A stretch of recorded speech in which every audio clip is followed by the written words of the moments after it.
আমরা 20 রাকাত পড়ি, আপনারা হয়তো 8 রাকাত পড়েন, কোনো অসুবিধা নাই। আমরা যারা 20 রাকাত আমরা পড়তেছি, আমরা 20 রাকাতের কথাই বলি। 20 রাকাত আমরা পড়বো আজীবন।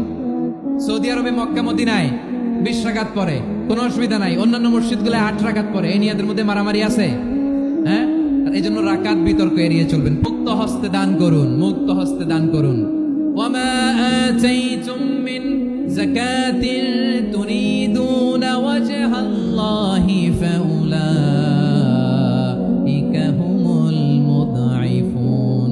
তোমরা মনে করো না যাকাত দিলে তোমাদের সম্পদ কমে যায়, এটা ভেবো না। বরং তোমরা আল্লাহর খুশির জন্য যে যাকাত দাও, তারপরে তোমার যে সম্পদ থাকে ওই সম্পদের মধ্যে প্রবৃদ্ধি দান করে কে? আপনি মনে করছেন দিলে কমে? চাঁপাইনবাবগঞ্জের ভাইয়ের আওয়াজ করে বলেন, দান করলে কি সম্পদ কমে নাকি বাড়ে? আওয়াজ করে বলেন, কমে না বাড়ে? তেমনি নবীজির রমাদানের দান ছিল এমন, কেউ নবীর কাছে চেয়ে ফিরে গিয়েছে এর নজির নাই। জোরে বলেন সুবহানাল্লাহ। রমাদানে দান করব, ইফতার শেয়ার করব। কাউকে ইফতারি করালে সারাদিন রোজা রেখে তার যে সওয়াব, আপনি ইফতার করানোর কারণে আপনার আমলনামায় ওই সওয়াব আল্লাহ ঢুকাই দিবেন। পড়েন সুবহানাল্লাহ। আল্লাহর হাবিব বললেন, ওয়ালাউ বিমাসকাতি লাবান, এক ঢোক দুধ, ওয়ালাউ বিতামরা, একটাও খেজুর, ওয়ালাউ বিশারবাতি মা, এক ঢোক পানি খাইয়েও যদি কারো রোজা ভাঙাও, তারপরে ওই সওয়াব তোমার আমলনামায় দিবে কে? কদর তালাশ করুন, রমজানের সবচেয়ে দামি সময়। বিষ্ণু বলেন, মান হরিমা খাইরাহা ফাকাদ হরিম, যে কদর মিস করলো সে সব মিস করলো, হি ইজ দ্য লুজার। আচ্ছা বলেন, এই বরকতের মাসে আমরা কি লুজার হতে চাই না গেইনার হতে চাই? সবাই বলেনি, বলেন এই রমাদানে আমরা লুজার হব না গেইনার হব? 1000 মাসের চেয়েও সেরা 1000 মাসে হয় 83 বছর 4 মাস। 83 বছর 4 মাস টানা ইবাদত করলে যেই সওয়াব, কদরের রাতে ইবাদত করলে অতটুকু সওয়াব আপনি পাবেন, আল্লাহ সেটা বলে নাই। আল্লাহ বলে তার চাইতে বেশি সওয়াব দিয়ে আপনার আমলনামা ভরে দিবে কে? কদর যেন মিস না হয়। 21, 23, 25, 27, 29 নাকি খালি 27? আপনারা কি খালি 27? হ্যাঁ না, ফালতামিসু ফিল আশরিল আওয়াখিরি ফিল মিনাল বিত্রি, রমজানের শেষ দশকের বেজর রাতগুলোকে কদর হিসেবে তালাশ করো। পারলে ইতিকাফ করবেন।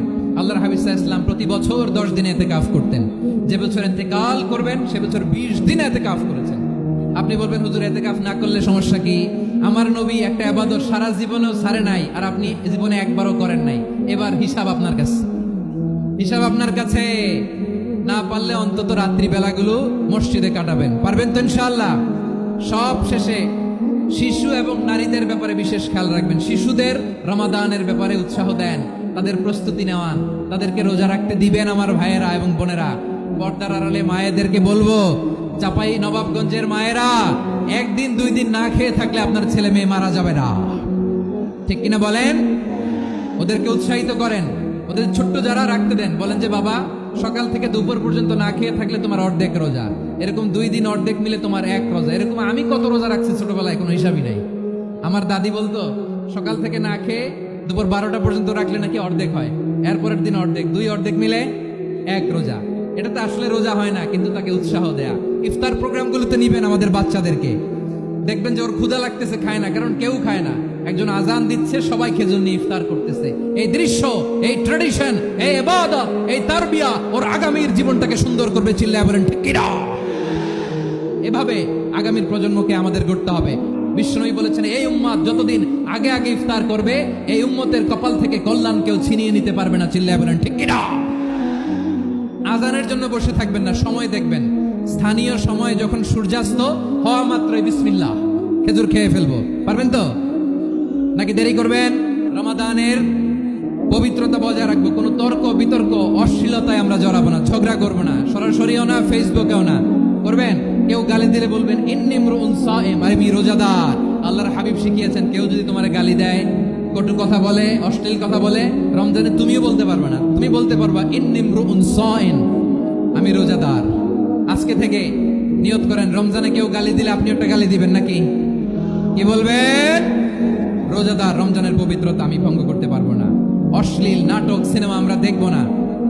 ব্যাড হ্যাবিট থাকলে রমাদানে এটা ছাড়ার মহা সুযোগ।